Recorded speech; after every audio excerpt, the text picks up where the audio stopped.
Good morning. Lady Helen. Oh, no. No. What is this? You're in a uniform. Forgive me, madam. I'm Second Lieutenant Coghill of the Royal... It's my husband, isn't it? Your ladyship, your husband was a dedicated and respected... Was? Yes, your ladyship. I'm afraid your husband made the ultimate sacrifice in the defence of the Empire. Where? What wretched little island or what desolate frontier was he defending? And from whom? Your husband... And for what? Forgive me. This is quite a shock. Won't you come in? I can offer you tea or something stronger. The drawing room's just a little farther down this way. Just a little farther. We have crumb de menthe, I think. Yes. I said I'd leave a crumb de menthe out for him. He'll have it when he gets back, I suppose. It doesn't spoil, does it? But he's not coming back, you say? I'm sorry. I'm sorry. I could have sworn the drawing room was just a little bit farther. Over the bridge and down the way, past the smoking huts and that. Oh, how many crumb de menthes was it?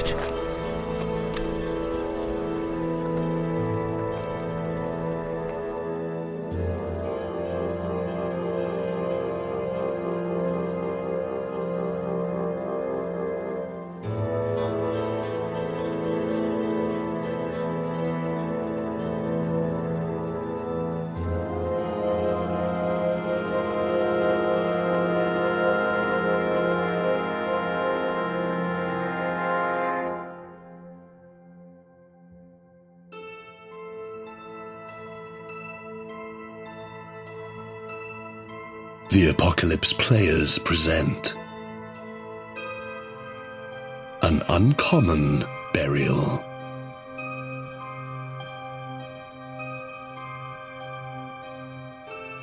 A Call of Cthulhu 7th edition scenario written by Danann McAleer in the style of M.R. James.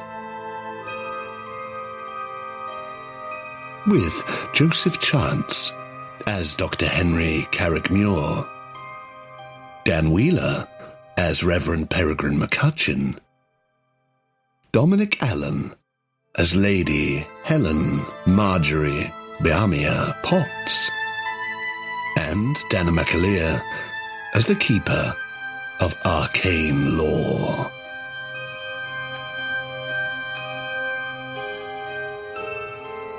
Part 24.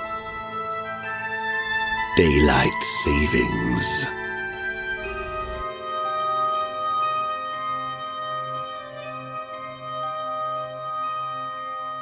I feel like just before we switch over to anyone else, and at the risk of reigniting a fun but distracting argument, the rage, we should at least agree on what time we think it's fair for it to be. In Joseph's world. No. No, I mean, just because obviously it's a different time for all of us, right? It is. No, it's the time that Danann says it is. Yes, but we're on different timelines. You guys will be doing something else while this happens. we're on different timelines. Yeah, they haven't had their... That we've already established. Like, Dom beat someone up and threw him off the bridge before I even met the guy. Yeah. Like, so we are on different timelines. Yeah. So all I'd say is I said about 7. You were thinking more... About 6. About 6. So should we go halfway between that? Because I reckon that's absolutely fine. I suppose all I'm saying is either I've lost track of time. Yeah. Because I didn't look, because I was panicky. We are in a tunnel. Carraig-Muire would never have tried to have missed that 6 o'clock meeting. No, Okay, fair. It would have been first and foremost of his whole practical plan. Although, to be fair, to be fair to him, I suppose, rather than you, he has been kidnapped and brought down a tunnel. Nobody used the word kidnapped. No one used the word, but I think it was pretty clear. I use the word press-ganged quite often, so I would say that time's been taken out of your hands to a certain extent. In your wee summary you did. I never felt press-ganged. Oh, a couple of times last session I used the word press-ganged. I'm happy to go with 6:30. That's up to... If the listener wants to be persuaded by your bullshit, that's up to them. Oh, well, I'll insert something. I will insert something, don't you worry. Not into you, I mean into the edit. Carraig-Muire believes what Carraig-Muire... I'm anxious to comment, but I'm interested to know what Dom felt Joseph's situation was. Yeah, get involved. Don't drag me into this. He's way on the sidelines. Why would you bring him in? You are taking a back seat, therefore making me look like the mug. I was taking a back seat so I could watch the show. Why? He wants to sit back and enjoy it. He's got £10 tickets at the Nash. He's watching from the back. This is what I've got in my head before Dawn gets drawn into this as a wee sacrifice. Yeah. 15 minutes down to the haberdashers. Yeah. Maximum 15 minutes down to the fishery. Yeah. Let's stretch that as a 15-minute investigation of the smokehouse. Oh, even shorter from the haberdashery to the smokehouse. And then I would say that's 45 minutes. That's 4:45. And then 15 minutes in the pub. Sure. 15 minutes down the ladder, an extension. So that's 5:15. Yeah. And then 40 minutes walking. And then walking 2 miles through a tunnel. Plus 10 minutes of change. Yeah, so where are we? 6:05. Cool. Well, let's extend it slightly because I feel like in the dark in a tunnel, it's hard to keep track of things. Let's go 6:30. In which case, it changes nothing. In which case, if it's 6:30, I look at it and go, "Oh God, no! I've lost track of the time." Yeah. God, no, Carraig-Muire, you fool! Yeah, but at the same time, you're slightly preoccupied. Rather than obviously, to get back for the creme de menthe is huge, but at the same time, you've also got this smell of bird shit from one side, and I think it's important that everybody understands this. It changes everything that Joseph does with Carraig-Muire. Yeah. If I know that I'm running late. Yes. If Carraig-Muire knows that he's running late, he'll go straight for the nearest opening, which is this fucking slightly dangerous bird shit covered opening, rather than keeping on going up the hill. Yeah. He should never have walked that second mile, but I'm willing to say that in relation to his, getting too lost in the fractals, too lost in the world of underneath. Yeah. Or we're saying that he's losing sand. I can do a sand roll and lose sand. No, I think I'm very happy just to do think that. But an extra but I 20, think 25 the game minutes. mechanics to back it up, Yeah. or the player mechanics to back it up, or the GM mechanics to back it up, or to pin it in place. I do have my own mechanics, as you know. They don't really operate. They're constantly throwing spanners. So in this moment, you put your lighter away to step back, right? To go a few paces back to listen. Well, I was in the total dark, wasn't it? Exactly. But then you relight it to look at your... Assuming that I've relit it, and I look at my watch, and it's 6:30. Yeah. You realise how long you've been down here, and you're like, fuck, I'm late for the creme de menthe. By half an hour. Not just that, I'm also stuck under the earth in a dark tunnel. And the sound from behind you, you just hear this sort of whistling it's like, it feels like it might be sea air coming through an opening or something. And so if that's your instinct to get to the nearest opening, that would be to take you further down this. But also that doesn't make sense, because I've gone southwest. Well, you've been going, but you've been going up too, so it could be an opening that's like a cave or something like that. Unless, of course, it doesn't make sense geographically, and I think that... I mean, you are surrounded by fractals and things. That gives me the fear, and I think I just start plunging, lighter on, I start plunging down this aperture, this sideway, not aperture, sorry, this side tunnel. Towards the bird smell, towards the... towards the sound of what could be wind, what could be an opening. For what it's worth, if I can get out. Cool. And as we know, unfortunately, as players, that was because of a failed push roll. But the audience will remember that. But crucially, right, I think that unfortunately, that's the way these things go, isn't it? It is. Sorry, that should be me. Unfortunately, that is the way these things go. Because, you know... Sorry, I shouldn't be my character here. I should be me. Yeah, exactly. He has to go 100% wrong. Yeah. I admire the commitment to it, personally. At which point, I genuinely do. Fuck off. No, I genuinely do. I do. And to blow our trumpets for a moment, I do think that's what one of the things we do best is really fucking commit. I'm not sure this represents any of the things we do best. All right, mate. Let's see what your next scenario is like now. I think he means by me putting up this much of a struggle. No, I see.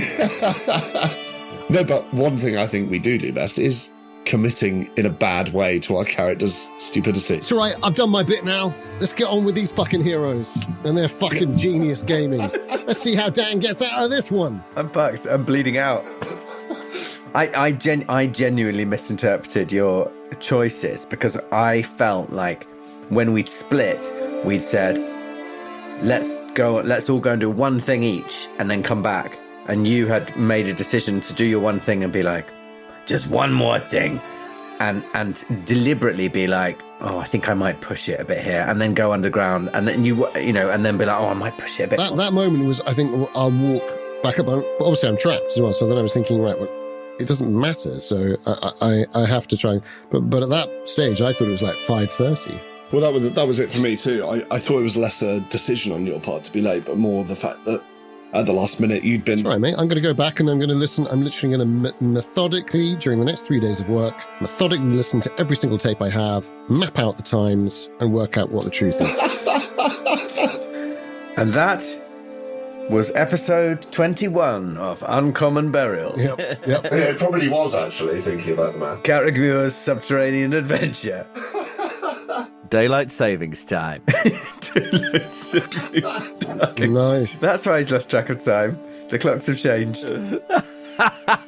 So, Perregrine. Go on. Thank God.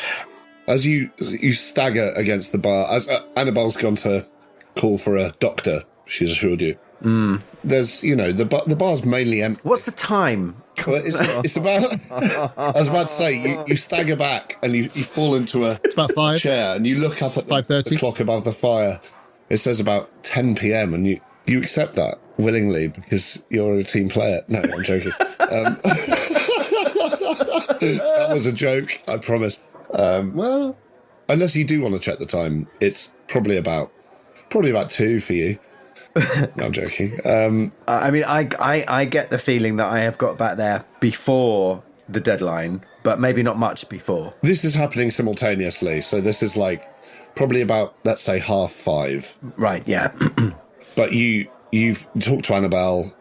You've realised this wet slick of blood is like sort of your shirt's sort of sticking to you under the jacket. So I don't know what you want to do, if you want to go up to your room or if you want to stay in the bar area. While she's gone around the corner, she said she's going to call for a doctor. I think I would like to stay in the bar area, but Yeah. I don't know. Do I feel like I am in like mortal danger of like bleeding out, or do I feel like No, it's just you feel like you've seen the thing, you know. Yeah, it could have been worse because actually you that luck roll you did, and you realise he had it gripped, this thin thing, quite far down the tip, so it's like it's only a small incision, but it's so sharp it's sort of just drawn a lot of blood out. I mean, if you get stabbed with anything under the armpit, it's going to bleed a lot, but you don't feel like faint. Yeah. In that sense, or that you're like losing blood at a rapid rate. You just think a lot of it's pooled. Well, I'm here, so I don't have to order a creme de menthe because that was only a sign that I had been here and then left. Oh, that was the rule. Yeah, I forgot the creme de menthe scheme. I'm gonna get a pint. I'm gonna get a pint of mild or whatever they do in this part of the country. Yeah, and sit down on a table in a window, awaiting the doctor and or looking out the window to see if I can see either of my companions. Yeah, excellent. But hoping that a doctor will be here soon because I'm slightly anxious. Do you take your jacket off or your shirt or anything, or do you just... I think I want to keep my jacket on because I have a feeling that if I take it off, it'll be really obvious, and I don't really want to draw any attention to myself. He doesn't seem like the sort of character who wants to sit topless in a bar anyway. Yeah. We'll see. So yeah, you order. There is a bar girl who sort of comes out. Annabelle, you're getting the impression she's the landlady more so, but there's a small sort of mousy girl who, a pint of Gandalf's sleeve, yeah, sort of. Oh, that sounds lovely. Is that something sort of light and hoppy? No, light and hoppy. What have we got? Hadron's Collision, or that sounds perfect. Yes. Oh, I suppose Optimus Prime. Optimus Prime, please. Thank you. Optimus Prime. Tom Hoptabill. Optima. She gives you a pint and says, "Hey, are you all right, sir?" Well, actually, Annabelle there is called for it. Oh, Miss Taylor, she's called for the doctors. Yes. How did you know that? Well, she just told me. I heard her on the. Oh, I see. Well, yes. Well, I'm as well as you could expect. I think I should sit down. Yes, of course. And she sort of awkwardly just passes you wets a bar towel and passes it to you as if that'll help in some way. Yeah. Yeah. So you feel free to. So you wander across the bar and find a seat by the window, because you were going to plop the chronomonths on the window, right? Yeah. I just feel like whatever happens, it would be a mistake for me to retreat to my room. Yeah. Because if I am losing a lot of blood, I don't want to pass out in my room and no one be there to see me. Yeah, for sure. I feel like it's safest to be in a public place. Hope the doctor turns up quickly, but if he doesn't, then someone else might see me keel over and be able to help. Yeah, no, for sure. So you pop yourself in quite an obvious place. It is the sort of tall window table. Perfect. That overlooks the street. And as you sit down, you sort of, you feel the blood sort of sticking to you. You maybe pull at your jacket a bit, disconnect it, but you don't feel like you're bleeding out. But could you do me a power roll regardless? Yeah, fair enough. Dice. Fucking hell, yeah, dice. I forgot about those.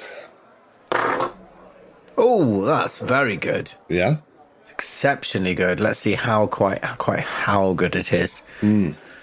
It's an extreme success. It's 0.8 on my 60 power. Oh, wow. So you get an odd sensation for a moment. It's like this fleeting thing of like a sort of wave of something. And I take a sip of my Optimus Prime and turn into a car. You do, yeah, and you drive away, and you're fine. No, but you get this. It's almost like the feeling, when you go over a bridge in a car, and your organs sort of like a woo go up a bit. Yeah, it's like a miniature version of that, which is unsettling because you're sat still. I used to love that when I was a kid. Oh, it's so much fun. It's like you're on a little roller coaster. Well, yeah, exactly.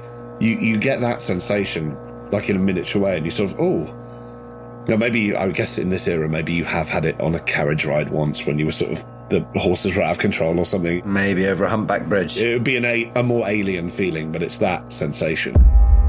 Almost like something dragging you in a certain direction, but with your extreme success, you get no sense of where the pull was towards, or you assume maybe it's just a wave of nausea or some sort of odd form of nausea because of your injury. May I Yeah.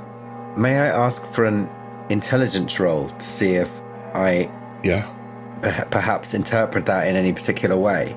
Yeah, definitely. Is that okay? Is that fair? Yeah, I'd say that's fair. To see if you interpret it in any particular way, like as in if you analyse it, you sort of get the sense of it's... Yeah, as in, is it just like a... Because he's a man of nature and a man of religion and a man of... So I guess that's definitely a fair thing to say, yeah. Yeah, and he's reasonably well read. I mean, he's got really good education, Yeah. I'm thinking, is that something... Am I feeling something which is a physiological symptom of losing blood, or is it something a bit more... Is it like a spiritual... Yeah. Anyway, it's a regular success on my intelligence. Okay. Your impulse then, I suppose, in terms of that, is that it doesn't feel like a physiological thing. Although it was a physical sensation, it does feel more like some sort of... I don't know Perregrine's sort of I know we'll have talked about it at some point, but his sort of theological history in terms of his like fervour of faith and everything. I know he's quite mild-mannered and quite, but it does feel like some sort of, almost like a pull of, if you were to wake up at night having a sort of nightmare and sort of feel a pull for safety or something like that. It feels like that, like it almost as if your body is being drawn towards, almost trying to get you out of itself. Wow. Okay. And that's a really weird way of putting it, but it definitely feels like a spiritual thing rather than a, But again, because you had an extreme success, it really is just a little flicker, a little bump, wave. Really, you can't tell what it was sort of pulling you towards, but it does feel like a sort of, maybe at his most fervent moments of faith when he's been like praying really, not zealously for Perregrine, but earnestly. I think maybe I want to get my mind off that. Forgive me. Did any of us keep the map that had the? Yeah. Lady Helen did, right? Think I've got it. Yeah. Lady Helen has it. Okay. Yeah. I wonder whether there's a, because it's a little inn. But you've seen it, so I could do a little sketch if that's what you're after. Well, I wondered whether there was it's almost like a tourist map in this. Oh yeah. Hub. Is that the sort of thing they might have had in this period? Like here's a map of the area if you're. I don't know. It probably. My instinct is that it wouldn't be, but I don't know why I think that. I mean, well, like an ordnance survey. When did the ordnance survey? I think there'd definitely be a map sort of framed on the wall or something, wouldn't there? I think ordnance survey started in World War One. I have a feeling, because it was initially a military. The survey of ordnances. Ordnance, right? Yeah. Yeah. I just wonder whether if I could get a map of the area and lay it out on the table just to sort of like. Yeah. Ordnance survey's been around since 1801. Wow. But it wasn't but it was founded in 1791. There you go. Well, let's say that there is. I'll give you that there is at least a sort of framed map of the area on the wall. Oh, okay. So I think that's the sort of thing they'd have. But you could always ask the bargain if there's. For those interested, 1887 was when the OS had completed a series of maps covering the whole of Britain. Oh wow! In which case, I will go up to the bar and I will say to the barmaid, "Excuse me, there, miss. You don't perhaps have an ordnance survey map of the area, do you?" Well, I'll have a look. I feel like Would you like me to roll my luck for it? Oh no, maybe you could. Well, if you could, sorry. Would it be alright to roll your luck? I know you're injured, sir, but if you could roll your dice, that would be much appreciated. Yes, I'm reluctant to roll my own luck for reasons I'm not willing to disclose. Could you roll yours? Would that be alright? Well, my luck, but you don't know my character. Oh no, alright, I'll roll mine. Fair enough. I could be utterly malicious, and you finding a map could be the worst thing for me. Oh, that's true. Well, I'll roll my own then. Nope. Apparently you don't have a map there. Not only isn't there a map, a giant map falls on you. No, but there is a framed map behind the wall. And she sort of says, well, I mean, there's that there. If you wanted to take a sketch, feel free to take it off the wall for a moment. Would that be all right? Would you mind if I... Of course. That's most kind. I would like to take the map off the wall and take it back to my little table. You see Annabelle come back in and she sort of says, "Oh, Reverend, he'll be here shortly." Oh, very good. I'll be here. I'll wait here. All right. Well, let me know if you need anything else. An ordnance survey map, if you have one. Her voice has gotten a lot deeper. I don't know why. Oh, God. Let me know if you need anything else. I think we're all out. All right. Fair enough. Well, I would like to put this map down on my table if I can fit it. Yeah, I'd say you can, yeah. And have a look at it. And, yeah, maybe I'll get a piece of paper and a pencil out and see if I can sort of sketch. Well, I'll do the same, so I can show you at least a rough version of the thing. But feel free to tell me what else you're doing. I mean, what I want to do is see whether the name Weathersole is on the map, whether it's a town on the map or whether it's because that's in my head, and I'm interested in whether that's a point of interest or a village, or whether it's a mysterious name attached to somewhere which otherwise has no point of interest. Does that make sense, how I've put that? Yeah. Because if it's an actual place, I don't need to worry about the the sort of triangle, the triangulation of points anymore, because the other two we can't get to anyway. The triangle was interesting, but if this is the only accessible point, you know. God, this is where my illustration skills really are not helpful. Is that all right for Britain? I mean, this looks like the fucking Stay Puft Marshmallow Man. Try again. You know the shape of Britain. I don't need some. I do know the shape of Britain. You're ready for the laughter. Those are the points, if that makes sense. Oh, that's the Norfolk one. It makes a lot of sense to me. Scotland, that's where you are. Yeah. Oh, okay, yeah. It's like an approximate. That's triangle. the one near Little Walsingham. So it's a very shallow triangle between the three. It's a triangle in that any 3 points form a triangle. Yeah. Yeah. And then, but then if I put on the Vegvisir, so the Vegvisir basically was like that around the points. So it's like two of them are at sort of opposing compass points. Gotcha. Yep. And the one you're at is at the centre, which is the one marked Weathersoul. But that also, when you're looking at the map in the frame, you can't see any name for it. There's no markings there at all. So there's no mention of Weathersoul. It's just a spot of land above the Abbey, now between Robin Hood's Bay and Whitby. Say maybe about as far as Saltwick Bay, maybe. Yeah, maybe not quite that far, but yeah, no, near that, but inland, I would say. So yeah. Okay. Like, obviously on that it looks right on the coast. I mean, on that it looks like the fucking Pillsbury Doughboy, but if I can't see the name Weathersoul on a map, yeah, I might go back up to the barmaid again and say, excuse me, miss, sorry. Thank you for the loan of the map, and give it back to her. Of course. And say, it doesn't seem to show a point of interest that I'd been told there was very good walking around. Ow, my right. armpit. I've been told there was very good walking around Weathersoul. Do you not still have that bar towel I gave you? Oh no, I decided it wouldn't. It'll help. Germs and all that. Oh, of course. Wow, silly of me.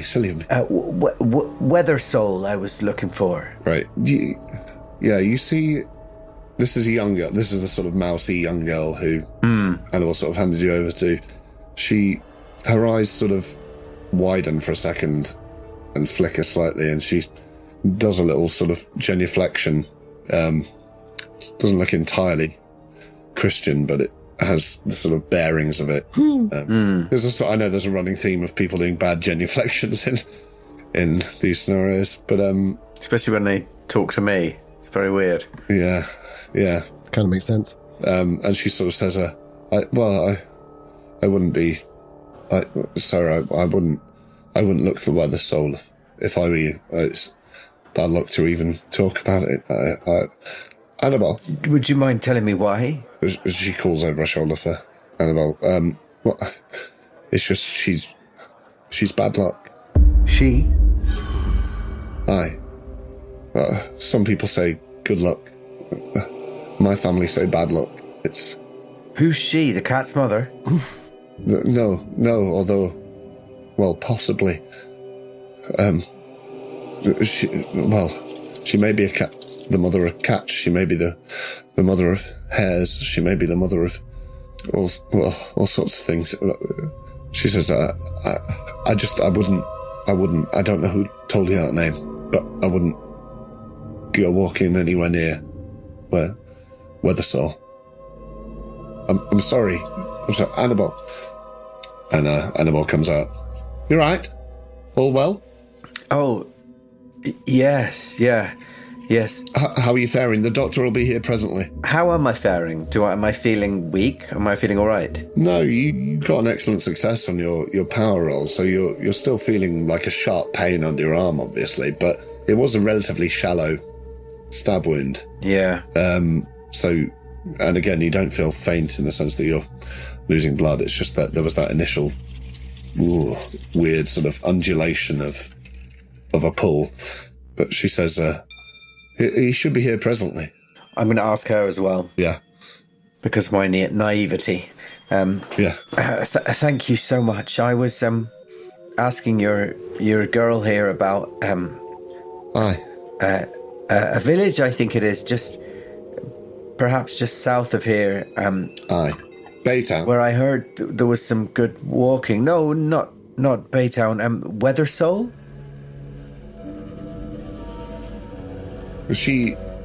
Her eyes, they don't widen in the same way the girls did. She doesn't sort of give anything away, but she sort of just hardens slightly and says, are you playing with us? No, I wouldn't dream of it. You've been so kind and hospitable. I don't really understand. I'm just checking. Weathersoul. It's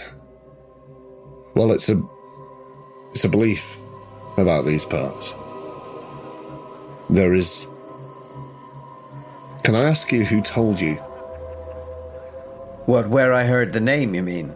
Aye. Well, I saw it on a map. It wouldn't be on that map. Well, it's not. It's not on your map. That's what confused me. No. But that's why I'm wondering. I trust you, Reverend. I think you're a good man.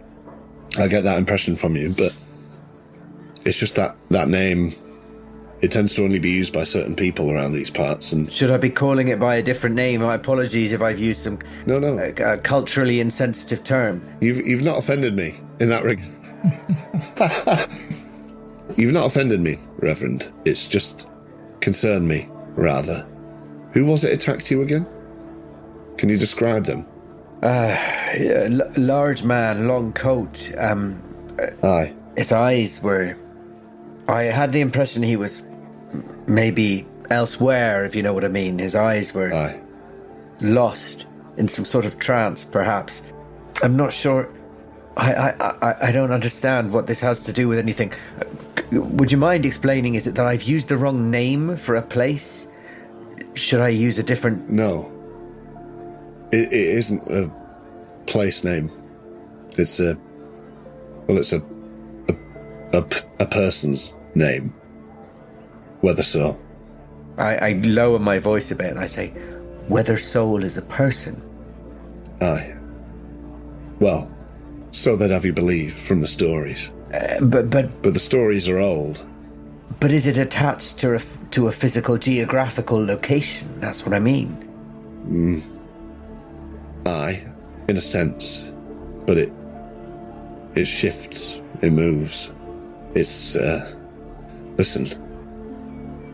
Did you go to the sweet shop?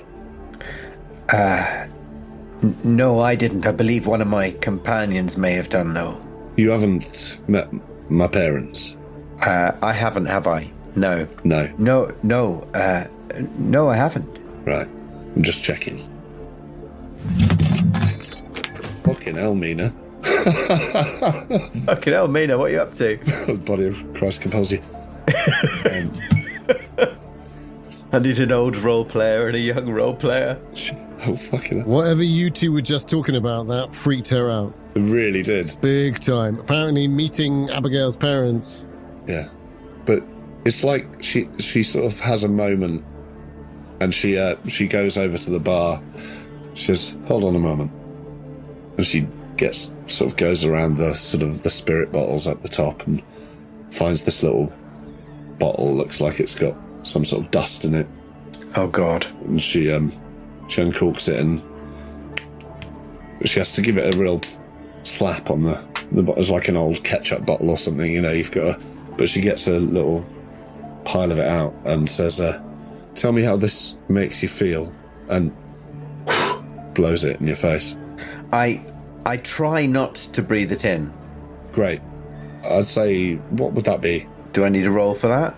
Yeah, I think you do. Because it's quite sudden. It's not like an aggressive action. It's quite like... Because it's quite a sort of kindly seeming, quite subtle moment. A constitution roll, maybe? Well, if you're trying to avoid breathing in. Yeah. Constitution? Yeah, I guess constitution, because you've got the pain under your arm. Maybe you're finding it slightly harder to resist that sort of thing. So yeah, I'll take Constitution.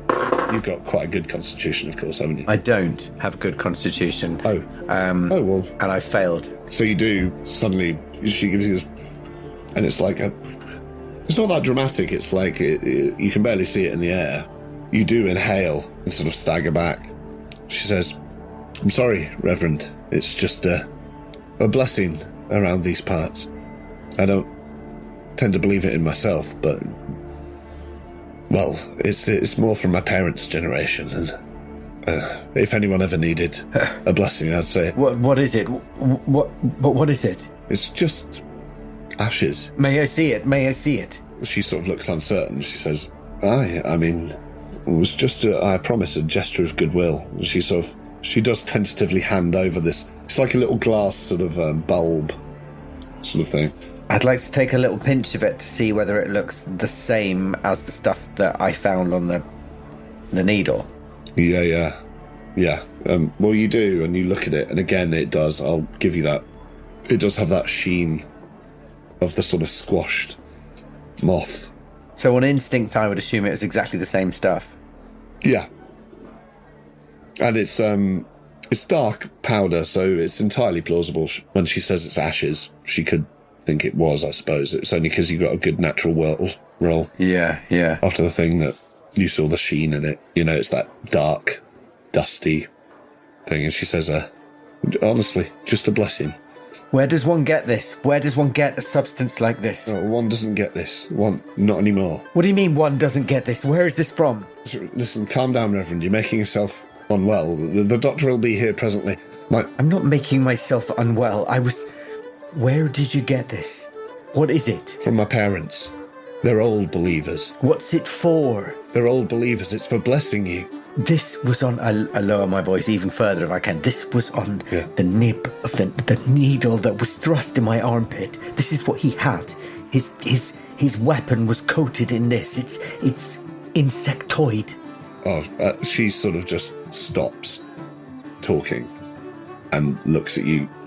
She looks quite shocked. As well she might. Do you want to do me a psychology roll? Yeah. Yeah, I've been failing everything tonight, so I might as well fail something else. Hopefully fumble. Oh, yeah, no, I failed that as well.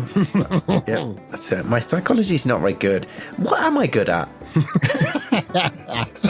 Surviving. I mean, you're good at natural world, which is why... Is there any Latin written around here? Yeah, loads, actually. I wish you'd asked. So there's Latin scrawled over the walls. Latin graffiti all over the bar. Red paint. Yeah. Unfortunately, a C of E, so you can't read it. Yeah, exactly. My Latin's excellent. I bet it is. My psychology is not. That's a fail on my psychology. 39 on my 29. God, I should have been kinder writing this now. I should have been like, what are their strengths? Maybe I'll put some of those in. No. But, yeah, so she sort of pauses when you say that. You say, you know, what was it you said? Insectoid. Yeah. But just before that, what was it was... I said this was on the nib of the needle that... That's it, yeah. I didn't want to call it because it feels like it was a... I'm thinking that it was some kind of, like a pen, almost like a pen. Like, because it was hollow. Yeah. It's hollow. It's like a sort of... an empty biro. Yeah, exactly. Very much like that. And she pauses for a second, and you see her eyes flicker slightly, and she says, I need to make another call.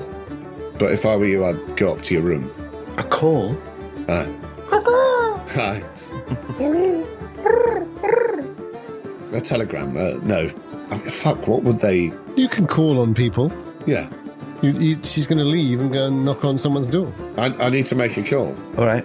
But she's been talking about her parents, basically. Yeah. And she says to, Mabel, but not that you know that. She says to the mousy girl, you know. Mousy Mabel. Hold the bar for a moment. Reverend, I'll be back. I didn't mean to offend you. She goes to take the glass bulb back off you, the dust. I don't let her have it. She says, please. This is what was on the needle. I would need to show it to the doctor. The doctor won't. Fine. Just keep it with you. I'm not a believer myself, but it's precious to my parents. It's precious to some of the older people around these parts. I won't let it come to harm. It's purely for my own research and the doctor's needs. It might help you, is all I mean. So don't give it to anyone. Don't let it fall into other hands. Very well. I'm sorry. I was just trying to be of help. Thank you. And she gives Mabel a little pat on the shoulder and says, all right, Pet, you'll be fine. I'll be gone but 10 minutes. And walks to the door. And as she does, she sort of like almost gets hit with it as this figure comes through in a sort of brown suit, slicked down, black hair, sort of quite not a Weasley looking guy, but quite like pinched, I guess, if that's a useful term. And he sort of says, oh, I'm terribly sorry.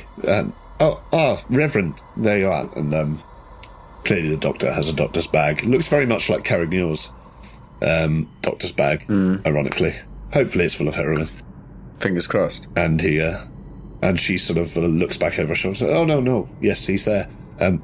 I won't be a moment. And she leaves. And he sort of comes over to you at the bar and says, what, would you like to take a seat? I hear there's been some sort of assault. Are you... Where's the injury? Under my arm here. Should we go somewhere more private, or...? Oh, yes. No, we can. Do you have rooms here? Yes. Oh, well, perfect. Lead the way, if you're well enough. Yes, I believe so. Great. And you? Could I... does this man... Do I recognise him? Does he have features that I recognise as being... does he bear any resemblance to anyone I've met before? Do I think he might be part of a family that I've come across before? Oh, okay. Well, that's, I guess, quite a specific... What would that role be? Genealogy. I mean, Yeah, just do me a genealogy. I guess I'd argue for spot hidden, but... Yeah, I mean, I guess with, like... Yeah. Well, yeah, try it. See how it goes. But maybe it would have to be quite... I don't know. I don't know. They might look really similar if they are related. You never know. Well, exactly, yeah. I just want to check he's not a crow or a crow or a crane. I thought that's what you were checking. Given the specificity of this Lovecraftian inquiry, Innsmouth look and all that, Yeah. you could say roll prejudiced prick observation. Yeah, you could, yeah. Roll xenophobia. I think that's slightly unreasonable considering we've been trying... Like, several people have tried to kill us. It was very unreasonable. Yeah. I've not been reasonable tonight, and it's only going to get worse, guys. I'm so glad. I've been doing research. Good, I'm glad. I can't wait for the dossier to arrive on my desk. I know, yeah. I'm just having a quick cigarette while that happens. Oh, well, listen, does that roll count? Because he'd walked away. Lady Helen's just spent this entire time literally navel gazing. Yeah. I've delayed your turn. I'm sorry, Dom. That was not my intention. Not at all. Not at all. It's been Excruciating. It's been great. It's been blockbuster. This. That's true. It's been very entertaining. I've learned about Ordnance Survey, and its myriad uses. 1801. Who knew?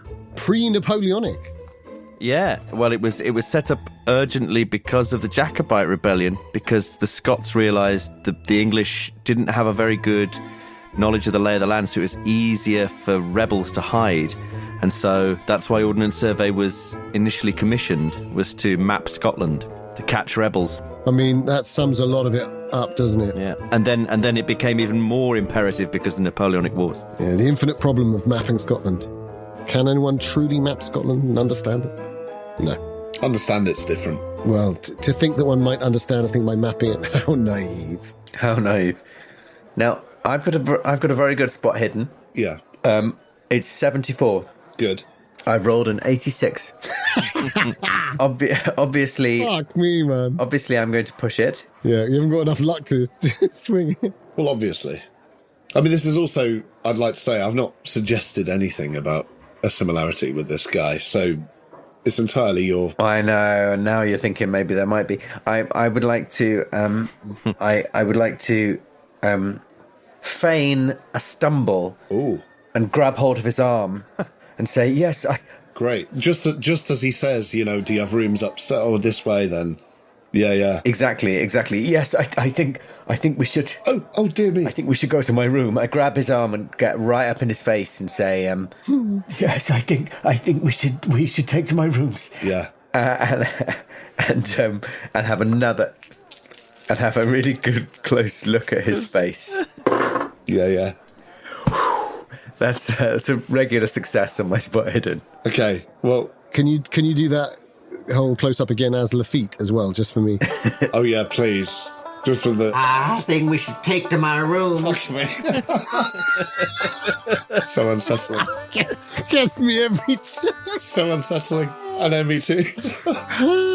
This handsome man becomes this sort of frog-eyed lunatic in a few seconds. He looks like 1,000 doctors you've seen before. Okay. He's got a very doctory look. All doctors look like weasels in these scenarios. In Whitby. You don't get a sense that he looks remarkably like the Crows or the Cranes or any of the sort of family groups you've come across. I would say that, like, as he sort of grabs your arm, my man, are you all right? Well, let's get you up there as soon as we, he sort of, like, goes to help you.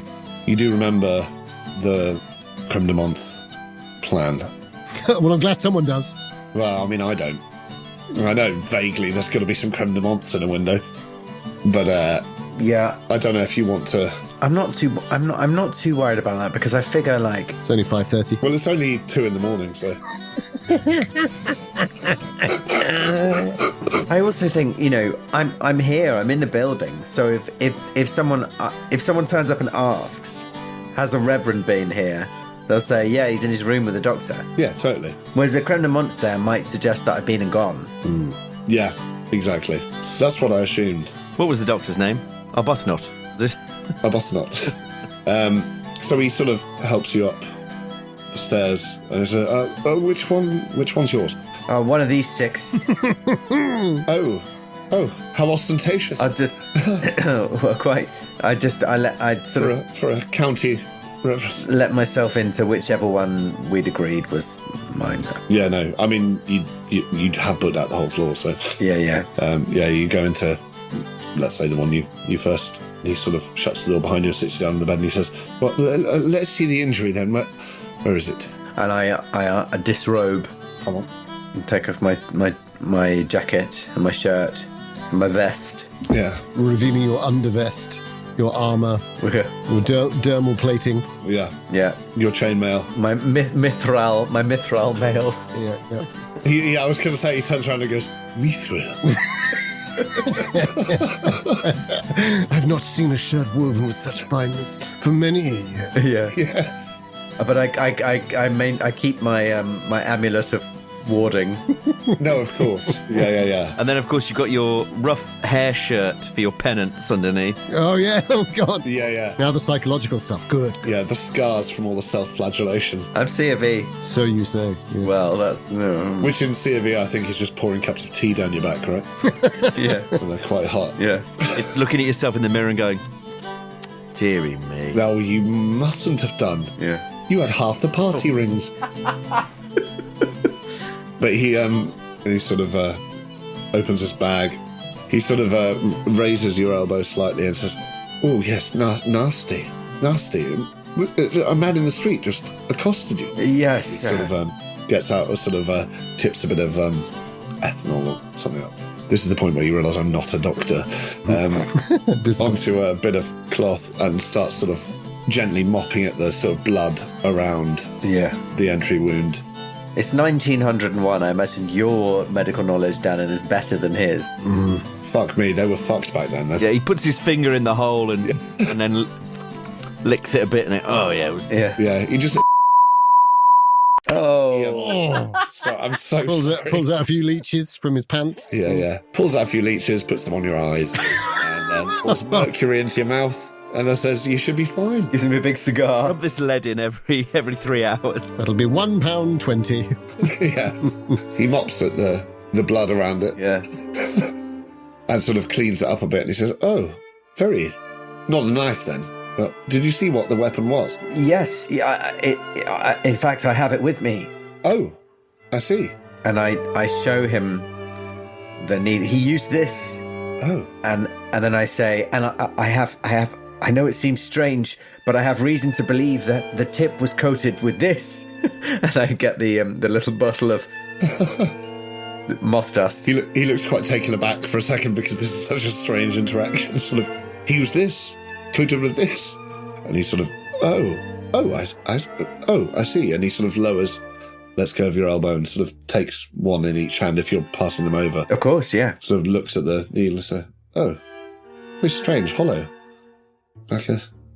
And what, this substance here, how on earth do you know? He sort of takes the lid off and... Oh, God. Well, it looks very similar to what I found on the needle, but the landlady of the pub had it here. She referred to it as ashes, but I'm sure it's something, and I look him dead in the eye and I say, I'm sure it's something insectoid. As you say, insectoid is when he sort of, because he's given it a little tap and he gives it a sniff, and on the word insectoid he says, insectoid? And you do actually see it's like his pupils dilate slightly. Oh. What do you mean by that? Oh, God. It's clearly, well, Cocaine. It's just cocaine. The wonder drug. You're a man of medicine yourself? He seems to, pops the bottle down on the side. He says, well, I've no idea what that is. Does he really have no idea what that is? Oh. Well, would you like to do me a psychology roll? Yeah. Oh, I hate it. They're all up to it. Or are they? Or are we crazy? Yeah, we're the crazy ones. Oh, fuck's sake. And luckily Perregrine never knows anything. Yeah. It's a 41 on my 29 psychology. I mean, my psychology is not getting any better, is it? No. You have rolled consistently high. This is talcum powder, sir. You must have ticked that box once at least, right? Oh, I must have done. I mean, I'm tempted to push it, even though it's really bad odds. It's a brilliant physical image of you. But what's the worst that could happen? Could take a screenshot. Yeah, it's my 7th screenshot of the night. One for the Discord. Yep. Most of them are you just looking at your watch, right? I mean, thinking about, obviously, my odds of succeeding on this roll are poor. Yeah. They're 3 and 10. Yeah. But I haven't rolled... Dom is looking at a goddamn pocket watch. You bastard. Vast array of props at my disposal. Forgot that was there. It's an actual pocket watch. So sorry, Dan, we're interrupting your turn. I mean, thrilling narrative. What good is it going to do me succeeding on that psychology roll? None whatsoever. So I'm just going to say, we're not going to push it. Yeah. Okay.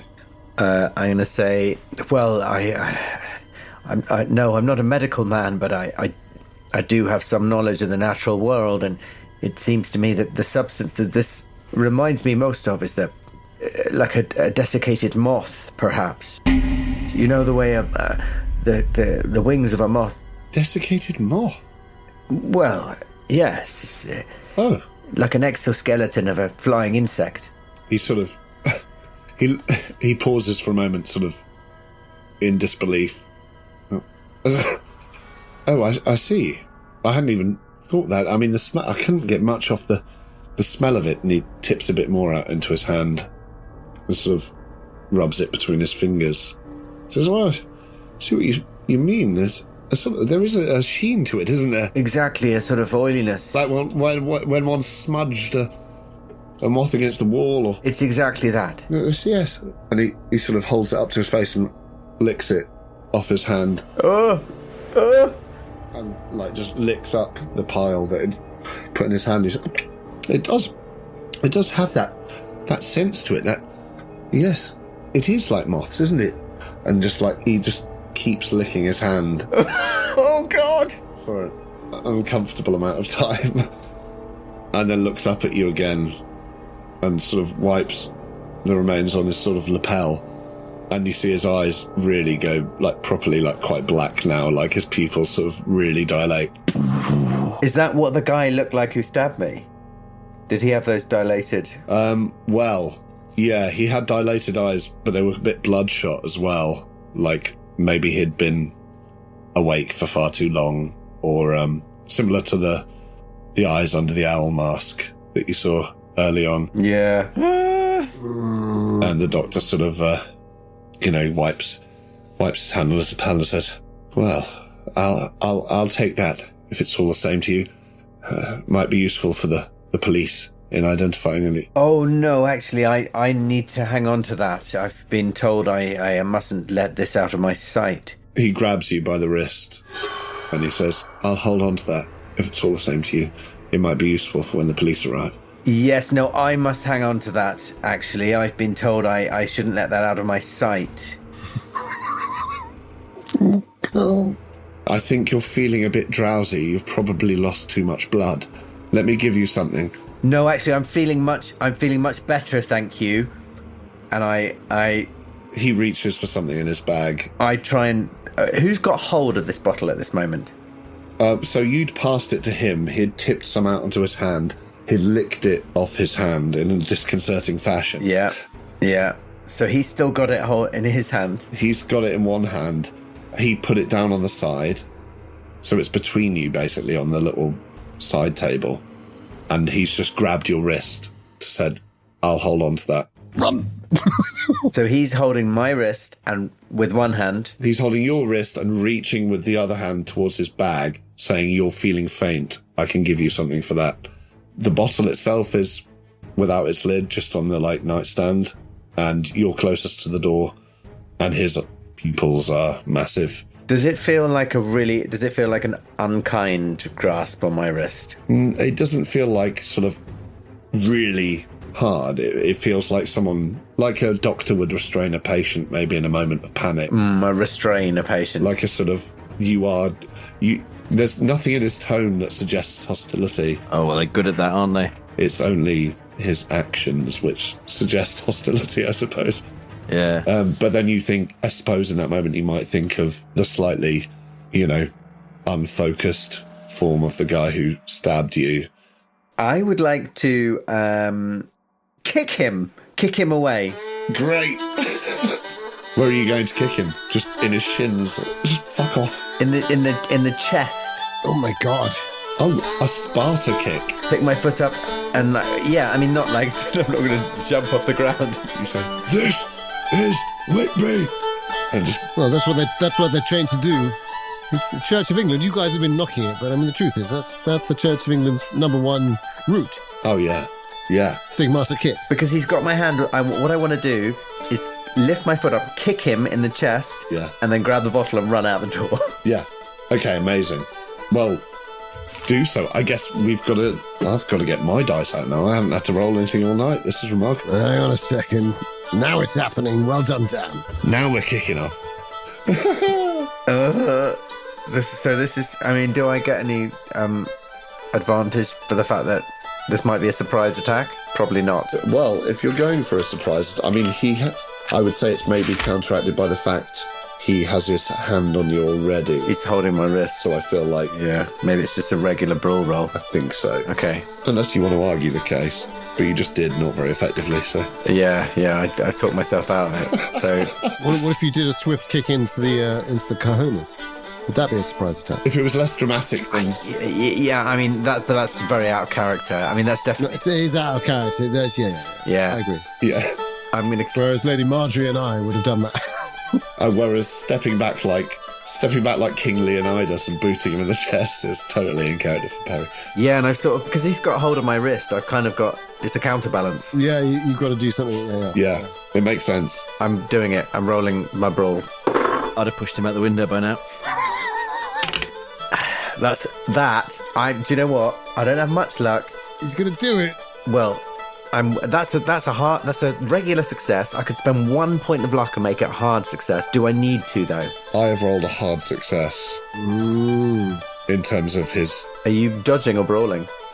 Because if you're dodging, you only need to match me, but... Do you know what? Actually, No, exactly. I'm thinking I was just dodging, so actually... Shit it.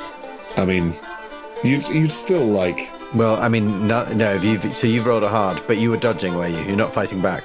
Yeah. So it's not going to like do you any damage. It's just the. So there's no point me spending my luck because I need to beat you. I know it's just a shame because I really, actually, I'm against my own character and I just want you to boot him in the chest. But yeah, you sort of I guess you pull back and just sort of level your foot and go for him, but it actually just connects with the nightstand. He sort of pulls out of the way, and I think at that point we'll have to go into Dex order.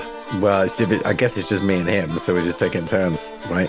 Yeah, exactly. What's your dexterity again? I don't have your character sheet up. Although, actually, yeah, it doesn't matter, does it? Because we've just taken a turn each. Yeah.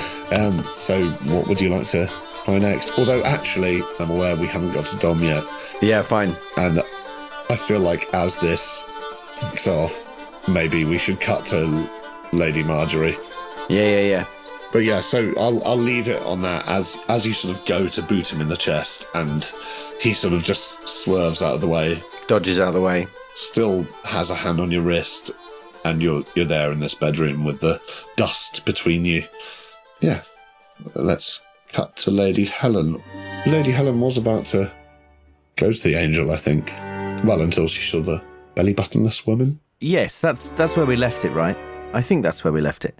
So, Lady Helen, you've just seen this girl, Gioria, stretch and seen this sort of smooth stomach with no belly button.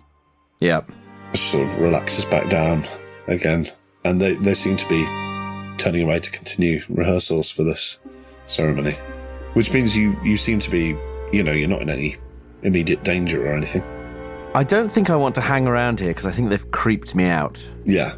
And I don't know what else. Did you... I'm trying to remember because I didn't listen to the very end of it, whether or not you did a sound roll. I did, I think, yeah. You did, didn't you? Yeah. Yeah. I thought you would have done. But it still freaked you out. It's like it's an odd... Because I've come to this conclusion, I think, that makes sense if they weren't born, if they were made. Or remade. Yeah. So I think I'm going to, and I don't know what else I was going to say to them. I feel like they're not really heeding my warning or giving me anything useful. No, because the impression you got off the tailors was that these girls were maybe in a lot of trouble because of the ceremony. What do they call it? The Festival of the Sea, where like part of the tradition was crowning a sort of a princess of the sea and taking her out in a boat. And they were sort of implying that actually the young girls who were crowned were probably the ones at risk rather than anyone else. But they don't seem bothered at all. They don't seem that fussed about it. They sort of weren't taking your warnings seriously, I guess. So I checked the time and I'm shocked to discover that it's only 4:30. I've got some time to kill. But then I think about it, that makes perfect sense. Absolutely brilliant. My God. Of course, Dominic. Thank you for leading me into the lights. Why has it taken me so long? And to think that I do that all the time psychologically with all sorts of fucking choices that my character makes where I fucking pinhole you all three of you. I've been a cunt to all three of you so many times. That kind of stuff, but I didn't do it with time. Thank you. Thank you. Thank you. Thank you. Yeah, so it's 5:30. And thank you, Danann, for being consistent. Sorry. I think, I don't know what to make of this. I know who'll know. Dr. Henry will know, and maybe even the Reverend. I should get back the Crom de Months. I don't want to get there and find that they've left without me. I must share these developments at once. They'll know what to do. Yes. So I hurry back. I hurry back to the angel. That wretched rotter with his stupid puppet. Hope the fucker drowns. Yeah. Well, I mean, he may well have done. Of course. Although we know. But, the girls, as you sort of, I guess, a brusque brisk? Both. A brisk walk past them, sort of straight towards the angel. You do see, like, them both give you a sort of a look, and it's not of, like, you don't sense anything malicious in it. It's just a bit more like, oh, there she goes. You know, the sort of the auntie at the party who's a bit over familiar or something. You know, you can't quite read into what they're thinking there, but you don't think it's like malicious or anything. And as you sort of get to the end of the street towards the bridge, you do see a sort of a crowd of, not quite a crowd of people. I mean, there's quite a lot of people about anyway, but you see a guy being led past you, but being sort of dragged by people, like a couple of guys, one under each arm. This guy was like lank hair, sort of looking quite like vapidly at the floor. And yeah, so it seems like there's been some sort of scuffle down by the docks, but there's no indication of what that might lead to. Well, I shall ask the nearest person to me. I say, what's going on? Has something happened? Oh, well, yeah. Someone attacked her. More trouble? Aye. Well, a scrap down by the... Less a scrap, more I don't know, an assault. Someone accosted a reverend down by the... What? The docks. Aye. What kind of reverend? Oh, a reverend who liked birds. No.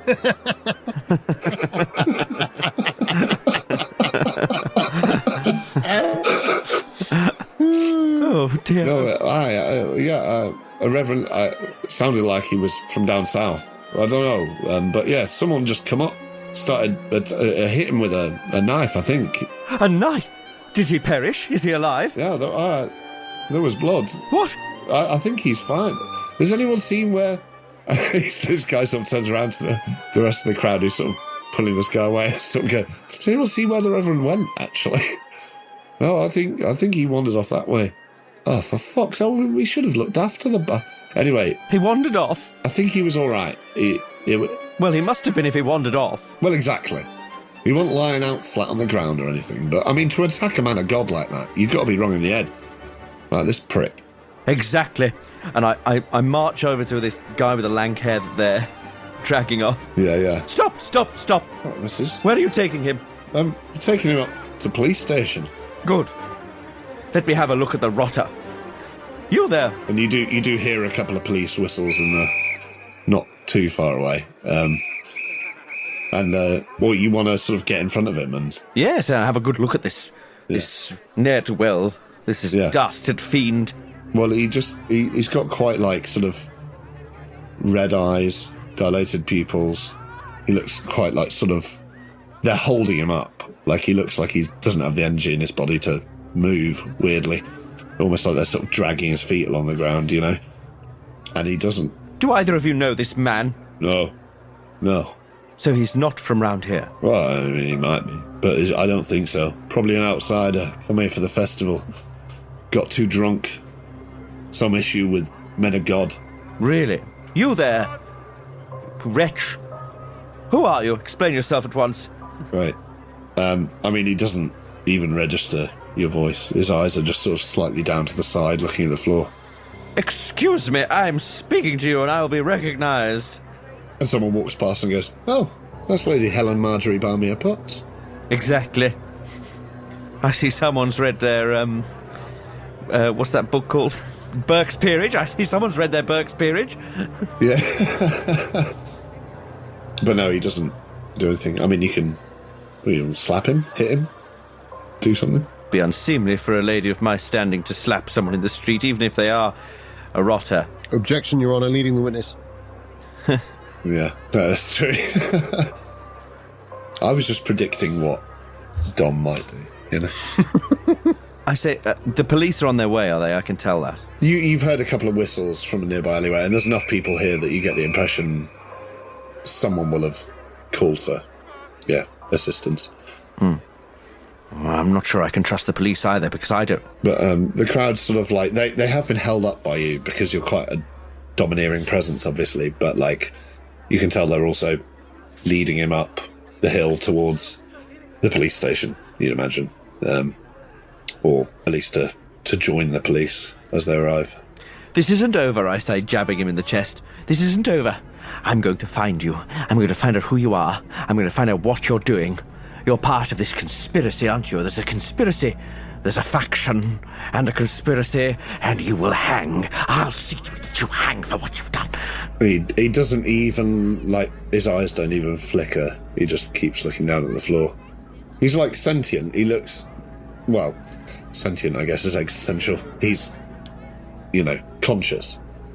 But he looks sort of catatonic, sort of just lazily.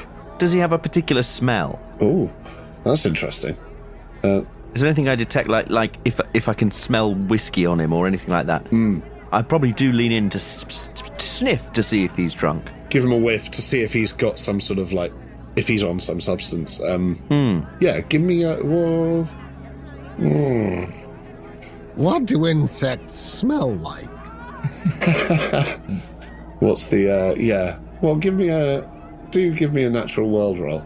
Natural world, you say? Yeah. Oh, I'll need a character sheet for this. Forgot about that. You will, yeah.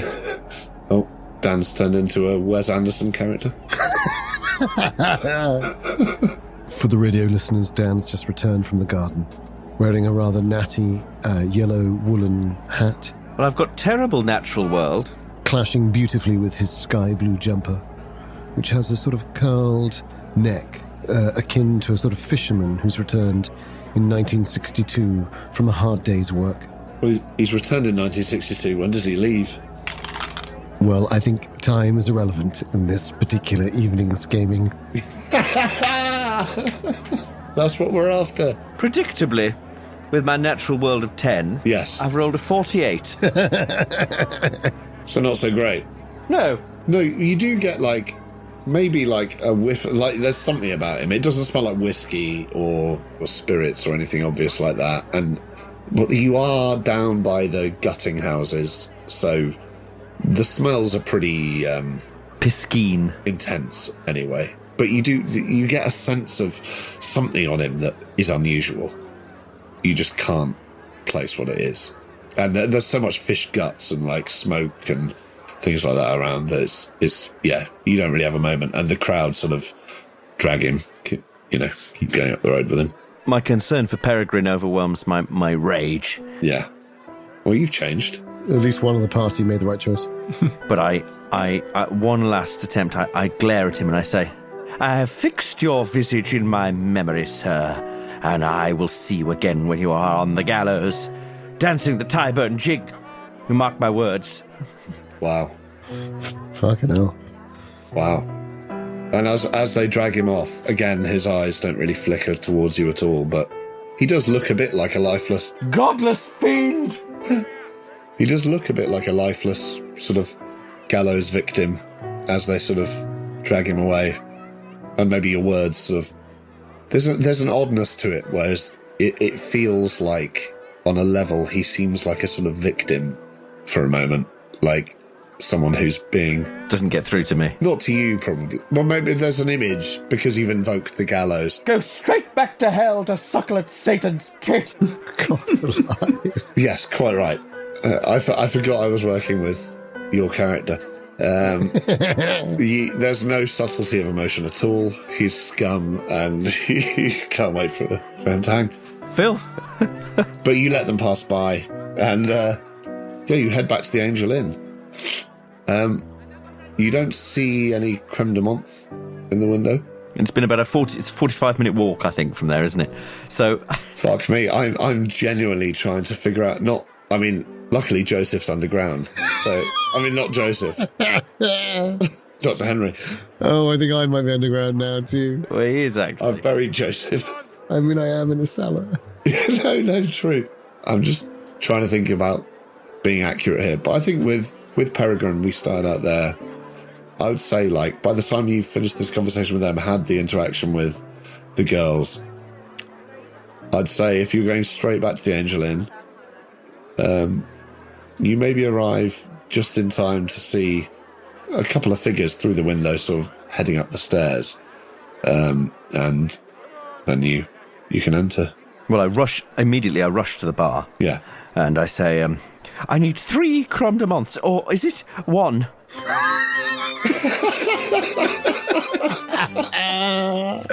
I love this plan so much. Total payoff. I can't remember what we agreed.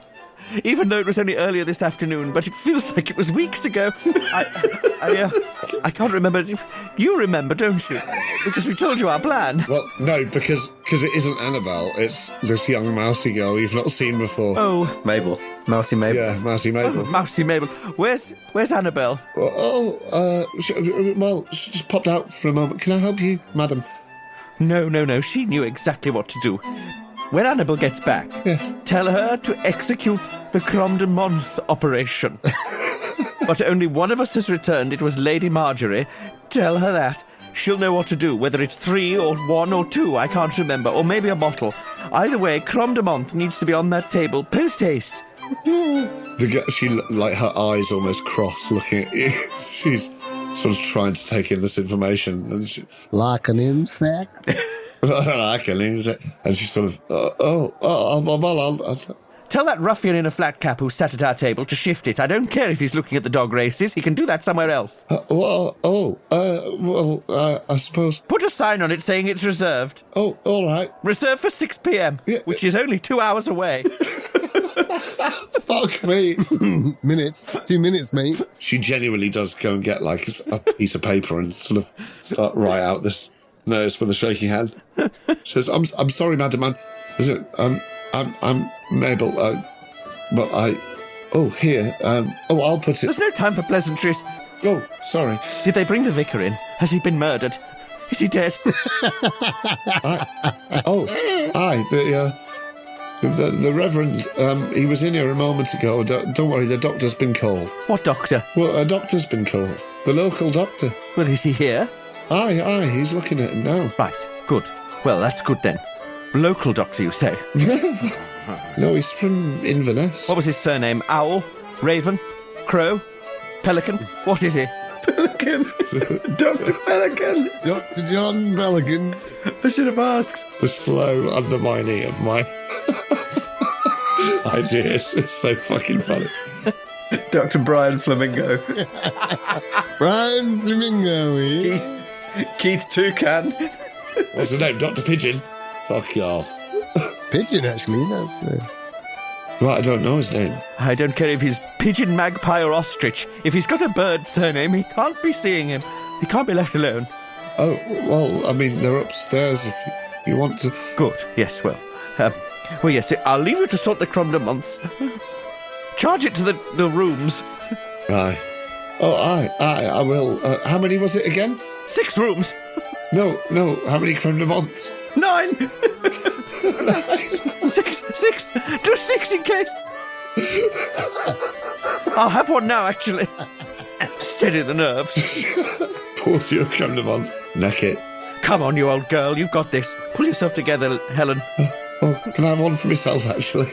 Yes. I think you're best. Yeah. So, yeah, you neck a creme de menthe. She does the same. Drinks the glass. Oh, well, cheers. Oh, yes, no, your reverend friend, he's upstairs with the doctor. I'll get the other 7 of these. And she just starts pouring. She just starts filling every... It's like there's like every shape of glass. She doesn't even know how to serve a creme de menthe. There's like daiquiri glasses, pint glasses. She's just daiquiri glasses. pouring it out. It's like an alchemist's workshop. It's a seaside town. The daiquiris, they're always going in and out. In 1901, Yeah. Oh, big it's time. daiquiri heaven. Yeah. We're going to come back, there's going to be like 25 pints of creme de menthe with umbrellas in them and straws. As I return 7 years from now. Maraschino cherries. Whole pineapples.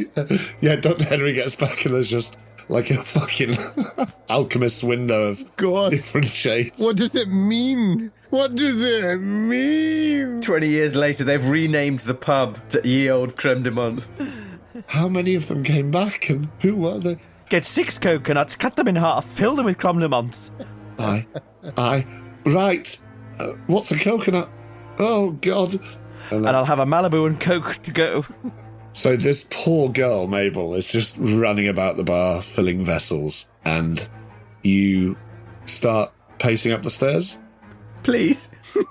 Yes. Yes. And as you do, as you get to the top of the stairs, and you hear a voice through the door. About 8:15 now. Yes. There's a lot of stairs. One more, come on, you old girl, come on. I hate myself. For a start, Marjorie is so old and, Heavy. Set. heavy. But also, I did forget to mention this was a 27-story hotel, so she's going out for a while. Lifts her out again. But no, as you get onto the landing, you hear from one of the doors on your right, you hear these voices, which don't seem raised, but seem quite intense. And then you They're hear obviously in the middle of something. I'll go and lie down in one of the other rooms. You prick. You don't do that, right? What do I hear? Well, I think you hear something along the lines of whatever our last interaction was, which I'll add in post. But it was something along the lines of, I'll take that. And then you hear the sound of some sort of tussle. It sounds like someone maybe falling over or being pulled. You do hear Perregrine's either voice or a yelp or something, I think. Grunt. Which, Dan, if you could just send me a series of yelps for this scenario, that would be really useful. Oh, perfect. Turned on now. In which case, I burst into the room. Great. Door goes flying. Bang, bang. 2 doors. Well, it bangs and then bangs back into me and I bang it back again. Yeah. You see this guy with sort of black hair and a sort of dark brown suit, with these black eyes, who has his hand on Perregrine's wrist. And they seem to be in some moment of... there's a moment of aggression. It looks like... In flagrante aggresso. See, I was going to say that, but then that seems too sexual. But maybe it's not. Well, not delecto, right? My only question is the window behind him? Where there's a window, there's a way. It's a great question. I mean, if there's one way for Lady Helen to go out, it's to attempt another arse window maneuver.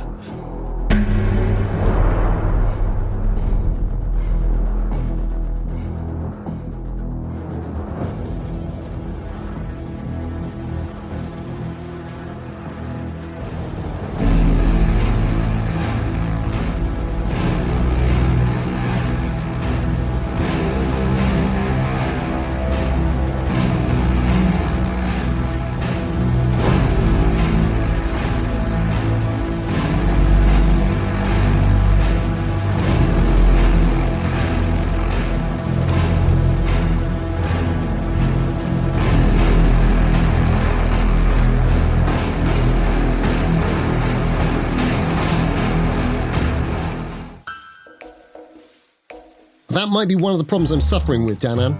Yeah. I'm playing Call of Cthulhu.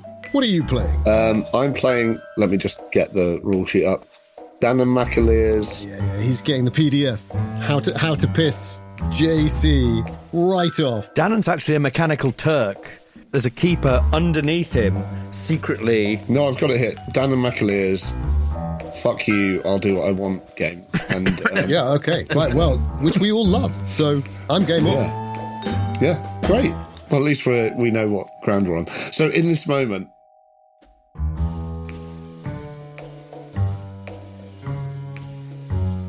Oil birds are fucking freaky, by the way. The what, sorry? Oil birds. Yeah, I didn't get to look at all that because I was getting so freaked out by being in the tunnels. That's what I'm imagining are hiding in that cave. Oh my god, they were wow, they're amazing. Oh, fuck. They're kind of like bats. Oh, that picture is brilliant. They're properly cute. They're quite handsome, aren't they? But Yeah. they're also That first picture, they're terrifying. All the eyes are red. the red eyes. Their eyes are horrible. They're like that.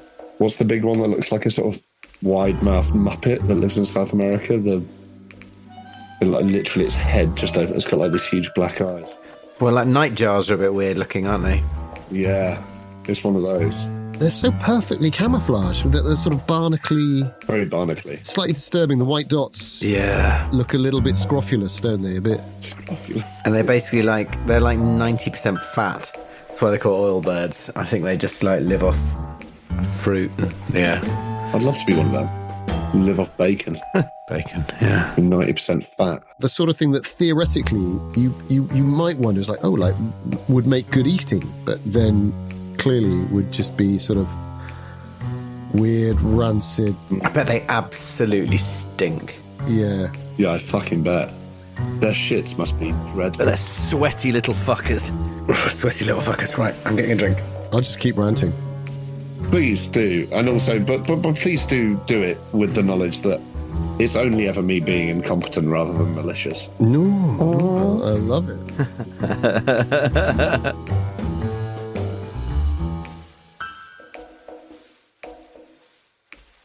I feel like, to be fair to me, and to be fair to you, you got upset about the time. I then went, well, let's retcon it. And you were like, no, we can't.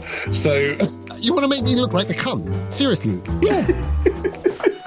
I was raised playing with my brother, who would go, right, so you've walked 75 yards down the tunnel, Yeah. and it's on a fucking piece of grid paper, and I'm like, right, I'm marking out each 75. Yeah. Okay, so, and I'm not good at math, so I'm going panicky, and my brother's really good at math. Yeah. I'm going, so how many boxes? Yeah, that's okay. 1, 2, 3, 5. Yeah. And then he'll go, like, as I'm getting to the 6th box, he'll go, suddenly a kobold comes out with a spear, and you're like, fuck, I haven't even finished the boxes yet. And of course, that's how he gets you, right? Because you're on the back foot and you're nervous. I'm thinking, this is like a horror story, this game. And now that's why I'm here, looking for you guys. That's my surrogate brothers. Yeah. Because he's too busy running his neuroscience empire. Yeah. Well, So thanks for fulfilling a deep hole in my heart. I'm glad. And also, you're all responsible for my sense of failure. That is true. I just want to say, Stephen, you're welcome. Your legacy continues. Your legacy continues. Legacy continues at fucking up your brother. I've never looked at graph paper in my life. I don't Best not to. I mean, it's a little bit like have a concept of what time is.